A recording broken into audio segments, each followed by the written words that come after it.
ikiwa maudhui yetu nakumbuka vizuri kabisa ni ahamiyatu tawakkuli ala Allah tiwala hayatina, umuhimu wa kumtegemea Allah subhanahu wa ta'ala katika maisha yetu tutakayojaliwa kisha ulimwenguni. Naelewa ndio msingi wa mafanikio, na tunaileta mada hii kwa sababu pia kutokana na agizo la ofisi ya Mufti takriban juzi, ilitakiwa Jumaa juzi, kwamba kutaka kwamba katika misikiti zungumziwe mada ya tawakkul ala Allah, watu kumtegemea Allah pamoja na kuacha swali zima la ushirikina, na ni jambo zuri, na tukaona ni mahali petu kulizungumzia kwa wakati tulionao. Na hii ni kwa sababu Allah subhanahu wa ta'ala anasema ya ayyuhalladhina amanu atii'u Allah wa atii'u ar-rasul wa ulil amri minkum, enyi mlioamini mtii Allah na mtume wake, lakini pamoja na wenye mamlaka. Maana wale viongozi wetu kwa lile ambalo linamridhisha Allah subhanahu wa ta'ala na mtume wake, halina mashaka, Allah analiridhia, basi tuna wajibu wa kuwatii kwa swali hili, na itakuwa ni sehemu ya utiifu kwa Allah subhanahu wa ta'ala. Kwa watukufu wa Islam, khutba ya kwanza tulikuwa kwa ufupi kabisa tukitambulisha nini tawakkul, kumtegemea Allah na nini Allah anakitaka. Kwa vile inawezekana hatuna tawakkul kwa sababu pengine kwa kutokujua fawaidi zake au thamaratu na matunda yake ya tawakkul ala Allah, hebu tuangalie kwa ufupi kabisa nukta maalum ambazo zitatujulisha umuhimu wa kumtegemea Allah subhanahu wa ta'ala. Moja katika umuhimu wa tawakkul ala Allah, an-nasru ala al-a'da, ni mtu kupata ushindi kwa maadui. Yaani ukiwa ni mtu wa kumtegemea Allah subhanahu wa ta'ala, hapa tawakkuli, haki ya kutegemea kwako kwa Allah, basi siku yote unakuwa ni mtu wa kuwashinda maadui sana, waliokuzunguka, walio mbali na sehemu mbalimbali. Kwa hiyo kama ni hivyo, hebu tujitahidi tuwe na tawakkul ala Allah, na hili linathibitishwa na Allah subhanahu wa ta'ala pale aliposema wa laqad nasarakumullahu bi badrin wa antum adilla, kwa hakika alikupeni ushindi Allah subhanahu wa ta'ala katika vita vya Badr, hali ya kuwa nyinyi kwa dhalili ni wachache. Kwa mujibu wa aya nyingine, katika vita vya Badr Waislamu walikuwa 313, makafiri wanafika 1000, lakini Allah subhanahu wa ta'ala aliwapa ushindi. Kwa sababu gani? Kwa sababu walikuwa wanatawakkul ala Allah, wanamtegemea Allah subhanahu wa ta'ala, kwa vile wako kwenye haki na yeye atawasaidia ndio watawashinda. Kwa hiyo inamaanisha kwamba wewe bila kuwa na tawakkul ala Allah huwezi kufaulu ndio kuwashinda maadui zako. Na inawezekana ndiyo maana kwamba umefanyiwa dua nyingi kabisa lakini hakuna natija yoyote. Inawezekana tutawakkul ala Allah.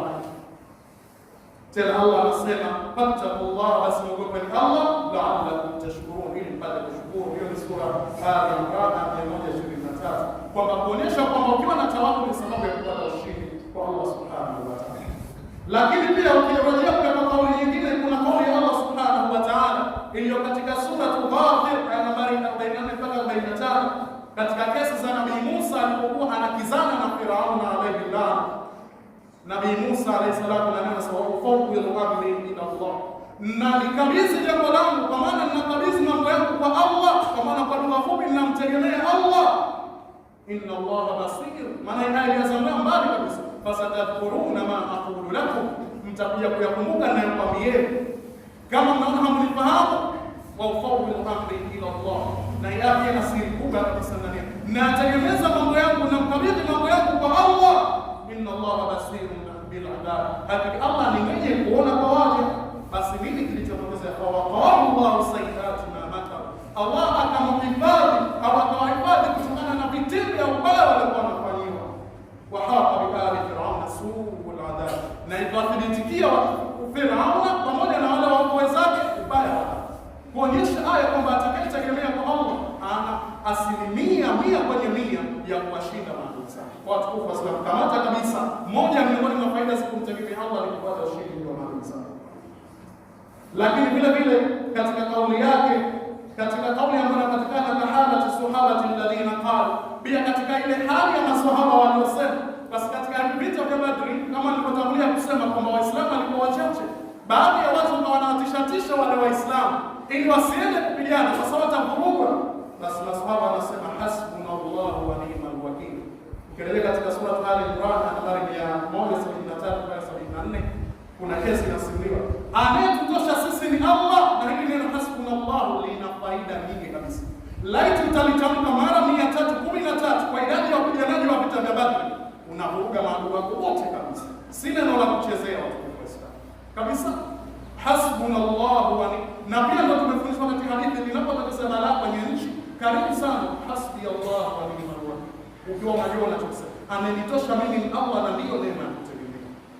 Umepata mtihani mbalimbali, mashaka mbalimbali, maradhi, tamka hasbi Allah wa ni'mal wakil. Ni neno zito kabisa. Kwa masahaba anasema sisi hawatutishi wingi wao. Kauli yetu tunayosema ni kwamba hasbunallahu wa ni'mal wakil, anatutosha Allah subhanahu wa ta'ala na ndio neema ya kutegemea. Basi Allah anasema qalabu bi ni'matin min Allah wa fadlin lam yamsashum su, haukuwapata ubaya wa aina yoyote, walishinda katika vita pamoja kwamba maadui. Kwa ina maana hata kama mabalaa mbalimbali, mitihani mbalimbali, madhara mbalimbali, na tutamke hilo leo iwe tuna tawakkul ala Allah. Kwa kilichowasaidia, ina maana kwa mujibu wa tulivyoangalia ni tawakkul ala Allah. Alhamdulillah.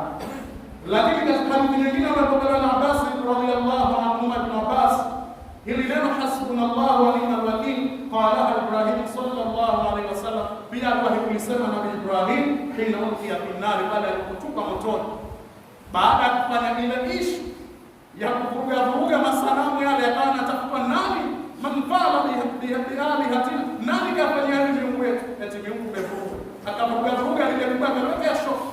Jamaa alipokuja, wazee wa mtaa wanamtafuta nani kafanya. Ibrahim kile alikuwa kijana ana nguvu sana, wakamsaka hata baadaye ya kujulikana kumbe ni yeye, wakamfunga wakamkamata. Baada ya kumtupa katika moto, Nabii Ibrahim alayhi salatu wasallam, hasbi Allah wa ni'mal wakil, kuba ule moto ulikuza kama na kaokoka kabisa, kuonesha ni neno ambalo linamtoa mtu kwenye majanga ya madhara ya Qur'an. Lakini wakalaha Muhammad sallallahu alaihi wasallam, Mtume sallallahu alaihi wasallam alisema neno hili kama tulivyosimulia kwenye hadithi iliyopita, rawahu Bukhari. Ahibati fillah, faida nyingine ya tawakkul ala Allah, kumtegemea Allah, al-usulu ala rizqi bil yusr, ni mtu kupata riziki kwa wepesi. Kumbe sisi inawezekana riziki zetu zimekuwa nzito kwa sababu ma indana at-tawakkul ala Allah au ma lam natawakkal ala Allah, hatujamtegemea Allah subhanahu wa ta'ala, hatujamtegemea. Tuna mambo yetu ambayo tunayaamini kwamba hayo tukiwa nayo ndio tutapata kile ambacho tunakitaka. Tunamwomba Allah subhanahu wa ta'ala kusema kweli. Hili linathibitishwa kwa kauli ya Mtume sallallahu alaihi wasallam, anatuambia law annakum kuntum tatawakkaluna ala Allah, law kama nyinyi hakika mngelikuwa nyinyi mnategemea kwa Allah, haqqa tawakkulihi, haki ya kumtegemea Allah, la razaqakum, angelikurzukuni kama yarzuqu at-tayra, kama anavyoruzuku ndege. Ndege anaruzuku vipi? Mtume sallallahu alaihi wasallam, fimaswa, wanatoka wana njaa, fimaswa kwa manajia wana njaa, matumbo yamelala kabisa asubuhi, wataruku bitana, na wanarejea wameshiba, aishiba. Hadithi sasa mpaka yapokea na mtiri ambayo ni hadithi Swahili. Sasa tuangalie faida za kumtegemea Allah. Ungalitoka unakwenda baharini, utarudi na masamaki, lakini na hadithi yako ukiona hiyo hatima huwezi kupata samaki, na itikadi yako ndivyo ile. Na kama una hadithi yako dukani wachaje hawa, kama una hadithi yako kwenye nyumba yako, matalasimu uliyopewa kisa na sababu ya maandiko ya siku kwamba Qur'ani ipataje ifanye, huo ni udhalilishaji wa Qur'ani. Kaa chini usome dua. Kwa tukufu wa sala hivi ndio tulivyo, tumekosa tawakkul ala Allah, hatima yake ndio tunasumbuka, ndio tunapata tabu. Hebu tumtawakkal Allah subhanahu wa ta'ala, hata kutegemea mtu atapana kitu lakini anaweza kujikutia analisi asipotarajia kabisa. Kwa hiyo maana kwa mujibu wa hadithi ya Mtume sallallahu alaihi wasallam, ahibati fillah, katika umuhimu mwingine wa tawakkul ala Allah, al-hifdhu min al-ashrar, ni mtu kuhifadhika kutokana na shari mbalimbali. Katika hadithi ambayo Ummul-Mu'minin Ummu Salama radhiyallahu anha, an-nabiy sallallahu alaihi wasallam, Ummu Salama anatuambia kana Mtume sallallahu alaihi wasallam idha kharaja min baitihi, alikuwa Mtume akitoka kwenye nyumba yake, qala kusema bismillah tawakkaltu ala Allah, bismillah. Na hiyo ndio dua kutoka.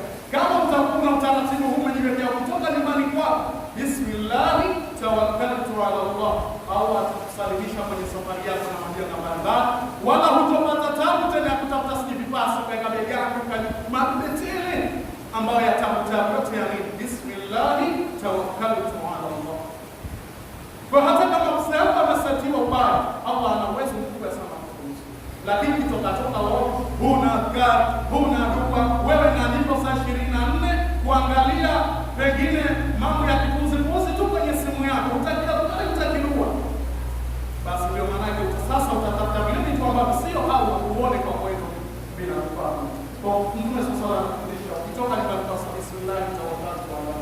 Tena uzuri malizia wala haula wala quwwata illa billahi al-aliyyil. Mtu mwenye kusema hivi qala lahu wa kupita wewe umelima kwa kupita na umelima na bila shaka wao Abu Daud hadithi ya Abu Daud atirmidhi na Ibn Sa'id. Kwa maana hapa yote tunafundishwa tawakkul ala Allah na msingi wa kufanya sisi mashariki. Ahibati billah. Miongoni vile vile vya muhimu wa tawakkul ala Allah dukhulul jannati bighairi hisabi. Ni mtu kuingia pepo ya Allah bila ya kuhesabiwa. Ukiwa na sifa ya tawakkul kikweli kweli utaingia peponi bila ya kuhesabiwa. Inaona hii faida zaidi kwa upande wa afya. Zile tulizozungumza zaidi hapa duniani, lakini faida kwa upande wa afya. Katika hadithi ndefu sana na jambo limefundishwa kwa kusema mimma warada bi fadli tawakkul, katika yale yaliyokuja katika kubainisha fadhila za kumtegemea Allah, annahu yadkhulu, mtu ataingia peponi bisababi, kwa sababu ya ile tawakkul. Wataingia peponi, watu wataingia peponi 70,000 min ummati Muhammadin sallallahu alaihi wasallam, watu 70,000 katika watu wa Mtume sallallahu alaihi wasallam. Tumuombe Allah tujalie na sisi tuwepo katika hao. Wataingia peponi bighairi hisab, bila hisab, lakini ni sifa hizi zisizokuwa. Wa hum alladhina la yarquna, na hawa ni wale, hapa ndo pakuni sasa, wale ambao hawafanyi ruqya kwa misingi ya kumix mambo, kuchanganya mambo, kwa sababu hapa tunao. Kuna watu wanafanya dua lakini lazima kwanza wachinje makuku, waite majini yao, wapandishe majini. Hawa watu kama hawa ndio Mtume sana hawa wataingia peponi kabisa. Kwa watu wenye sifa ya tawakkul, wale ambao hawafanyi ruqya kinyume na sheria iliyotaka. Na kuna masharti ya ruqya tusharia, sharti za ruqya ya kisheria. Na ukisoma kwenye kitabu cha Aswari al-Battar kabainisha alama za kumjua sahihi mchawi, mganga ambaye ni mshirikina, ili uepukane naye. Kuna maelezo mengi sana, tukipata wasaa inshallah kuna siku tutakuja kuelekezana, ili usienda sehemu hali ya siku unaingizwa kwenye matatizo, ukahadaliwa na kusoma Qur'ani mara 2-3 kiasi watu wanapandisha mijini mizuka tayari nakuwa na chinjo wanapopatika ukahadaliwa. Kwa wale ambao hawafanyi ruqya zao kwa kuchanganya mambo, wanafanya ruqya kwa mujibu wa sheria ilivyoelekeza. Wala yastakun, wala wale ambao hawaendi kufanya ruqya kwa masikio ya shirikina, hawa ndo wataingia peponi bila hisabu. Kwa ikiwa ni wewe ambaye bado mpaka leo hii unahisi wale washirikina ndio rafiki zako wa kufanyia mambo yako, na unajiona leo pengine labda unafanikiwa, elewa hiyo ni mitego ya Allah Subhanahu. Akikuingiza kwenye 18 umeumia, siku utatolewa roho. Lakini vile vile wala yatatayyaru, wala wale watu ambao hawafanyi tayari wakati wa jahiliya walikuwa watu wakienda safari zao, ni sehemu ya shirki vile vile.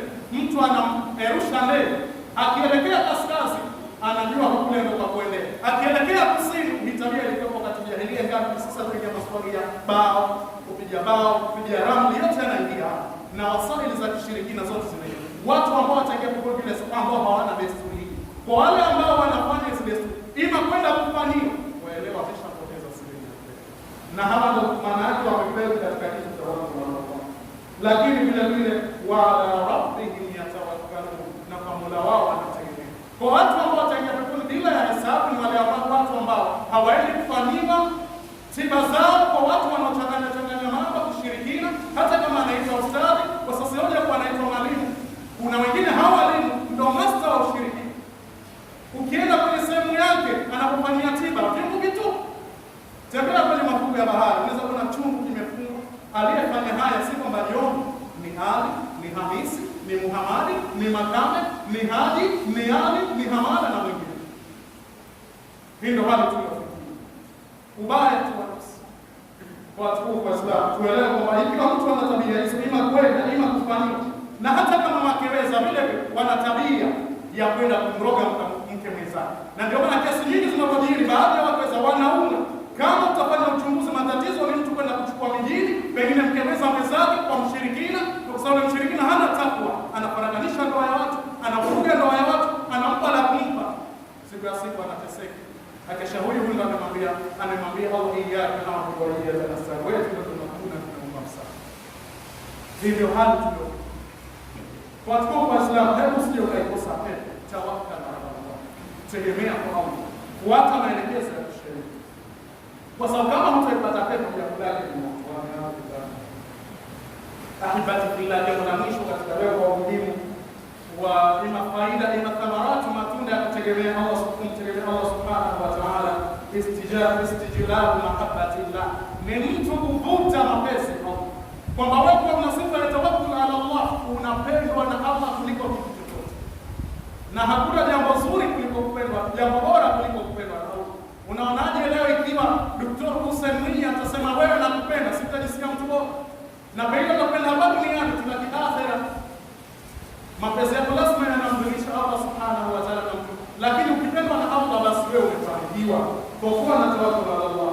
Hili kwa sababu Allah subhanahu wa ta'ala anamwambia Mtume katika aya ya sura Al-Imran nambari 199, fa in azamta, ukiazimia kufanya jambo lolote, hata kama unajenga foundation yako unasema sehemu hii pana ubaya, basi taratibu za kisheria, achana na kuzikazika migude baadaye na kuzungukia na kutesa wewe na familia. Na ndio maana leo familia nyingi zinateseka kwa sababu ya asili, kwa sababu ya wazee wetu zamani walikuwa na mtindo wa kufuga migude, wengine katika shamba, wengine katika maduka, wengine katika bahari, wengine katika nyumbani, hatimaye inatesa kizazi.